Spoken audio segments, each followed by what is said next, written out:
Hey everybody, it's BlueFlame414 here, and today I'm doing a beginning of the YouTube channel overview of my antique collection. I've got a bit of stuff I've accumulated over the past year and a half or so. I'm going to start from my smallest stuff, and then I'm going to work to my larger stuff. So we're going to start off in my little display cabinet I have here, and we can take a look at it. So here we have these two dollars here were from Korea. These ones were only minted for about 3 years before Korea divided. Those are pretty cool. These are my German coins from World War II. So if I can zoom in here, focus it. It's not going to focus, is it? Well, you can kind of see the Imperial Eagle. But basically, on one side it's got an Imperial Eagle on top of the swastika. The other side it's just got a number. I have 2 10s, 2 5s, and a 1. Those are pretty cool as well. Then I have, for American World War II money, I've got silver pennies. So these are pretty neat. What's up with my focus? This is really annoying. So those are pretty cool. Those are these were minted during World War II because stuff like copper and the pennies were made out of had to go towards gun, munitions, all that. Basically the same reason that these coins are made out of zinc instead of steel. Same reason. Okay, going down, we've got a, start from the left and the right, surplus Carcano rounds from Italy. Pretty cool. Union Mini Ball Civil War bullet, also really neat. Practice Marine Grenade. Hi, that's me. It's a Practice Marine Grenade. So it's got the original pin, all that. Vietnam Compass, radioactive. Pretty neat. I'm keeping it. And then an old Boy Scout knife from when Coleman was really small and bought out the Western Company.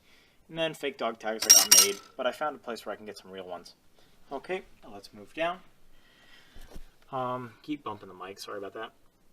These are my great-grandmother's pins, the little heart locket there.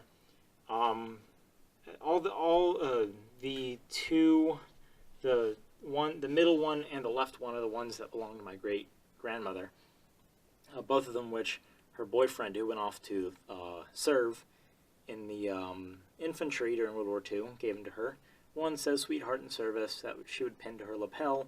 Same thing with a locket, which you could put a picture of her boyfriend in. She didn't have a picture, so the stock photo's still in there. Then the U.S. Navy pin, don't know whose that is, but my mom gave it to me, so that's cool. Those two little pins right there, the Junior American, let me see, it says Junior American Citizen. Basically given, it's kind of like a boy version of the, I guess you could call it a boy version of the, the Daughters of the American Revolution. It's kind of like that to teach immigrant children or children of immigrants, like what it means to be an American and all that. It's pretty cool. Then my World War II canteen. This is early in the war because later on in the war they started using nylon or plastic caps. This one still has an annoying metal one. It's really loud when you try and open it. Then I've got an 101st Airborne patch. This one's not as old because the older ones had it was colored. This one's just black and gold. Still really, really cool though. This is an official one, 101st, and this is a Sergeant First Class patch. And though how old it looks, because this is originally like a gold color, I'm assuming it's Korean War era. So that's cool. I have an AR-15 disposable magazine with dummy rounds in it that I bought that would be used in a field. You know, you use them, you chuck it, and they're gone. But this one, somebody saved it. It has been used because I can see use marks and scratch marks on it. So that's cool. I'm going to stop saying that. Now this is a newer one that I bought. This is the Reagan Bush 84 pin. So I got that. The guy that was at the counter at the antique shop I go to had a bunch of collections of had a big collection of buttons, like campaign buttons. And I asked, hey, can I have the Reagan Bush 84 one for $5? And he gave it to me for that. And he asked me why, and I said, well, that's a pretty election is like really popular in pop culture, so he said, all right, here you go, $5, 1984, Reagan Bush. Pretty neat. We'll go ahead and close the cabinet. And now we're going to move on to my bigger stuff. We'll move to my hats and helmets. So basically headwear. We'll move to that, and that's going to be up here on the top of my entertainment center. So let's take a look at that. So starting from the right, this is my M1 Kevlar. Let's look at it. M1 Kevlar US helmet, and this one is probably 25-30 years old. This would have been used in like Operation Just Cause in Panama and all that. It's pretty nice. Everything's original, old straps. Pretty cool. And then, so let's move to the back. This right here is the liner to what I believe is a US Vietnam helmet. It's pretty cool. I didn't want it. My mom said, you're going to get it, so she bought it for me. It was only $15, so it wasn't that bad. But helmet liners are normally a lot more expensive, so I'm pretty surprised at the price. Okay, on to the next one. This is an overseas enlisted cap, U.S. Army cap, and I just got this recently to go with something else you'll see. But that was pretty cool. I talked the guy down from the 90 he was offering, and he sold it to me for like 65 or so. So that's cool. Then here, this is an Italian helmet that I bought. Actually, that was the second. I think it was the. Was that the first helmet I got? It was either the first or the second helmet I ever got. And you can tell it's Italian because it looks Italian, and it's tagged Italian. I believe it's Italian. I did look online though, and that tag, man, my focus is not working today. The tag did say Italian, and I looked it up. Pictures said it's Italian. This head cover that's on the mannequin head is a U.S. field hood, 1943. This one was made. This is a medium size. Russians wore these a lot, but they didn't look like this.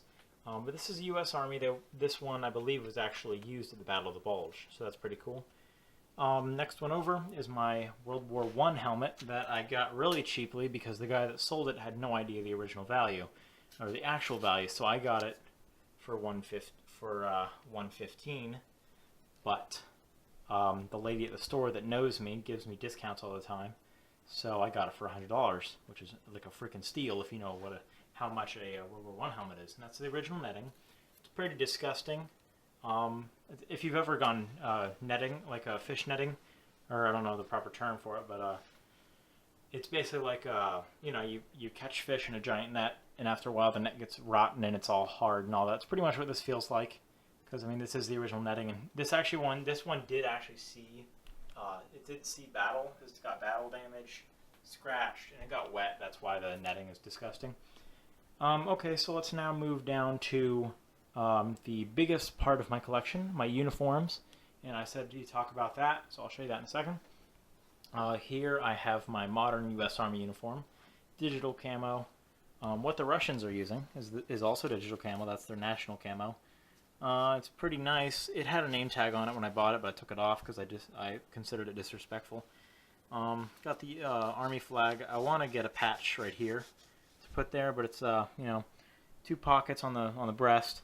A couple pockets on each sleeve, and U.S. Army, American flag. Pretty neat. Got these 2 little American flags too, so I put it right there.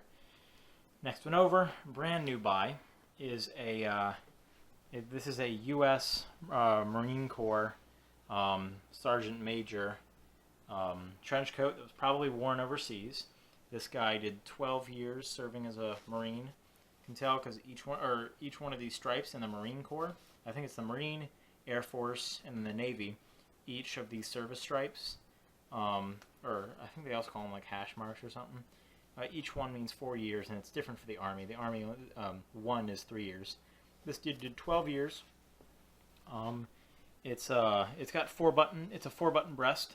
But the cool thing about this, you can either do 3-button like this, or you can put this one up and then slide this over and tuck it at a button that's up there. And it looks really cool, but it looks more like a women's jacket when you do that. But it's still really neat. It's pretty long. It's pretty awesome. It's heavy. It's like wearing 5 or 6. I compared to maybe 5 to 8 pounds on your shoulders because it's pure wool, but it's still really neat. Okay, here's the last part of my collection, which I've actually been currently assembling, is a U.S. Army World War II uniform. This guy was a corporal, as you can see by the 2 lines here. This guy did 3 years in the service because of the 1 hash mark for the Army, and then everything but the buttons and the jacket and the patches are original. Other stuff I had to add on. I'll just give you a little overview. This one did come with pants as well as that jacket that came with pants. So the pants come. Funny thing is, all this stuff fits me. Everything here fits me. So there's benefits. But yeah, it comes with the pants.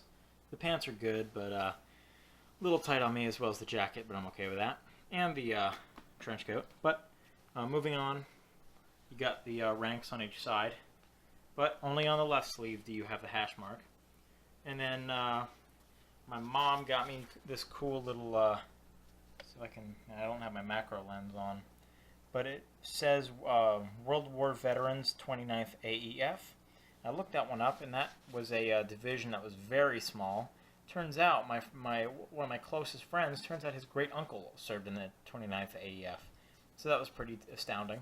But this specific pin came from World War I, and my friend's great uncle served in World War II, of course. And then this stuff down here is a little bit newer that I bought. This didn't come on the uniform. The uniform that was next to this one had all the ranks and ribbons, but they took it off of this one and put it on there to sell it. So I had to buy new stuff. This is an Army World War II Good Conduct Medal.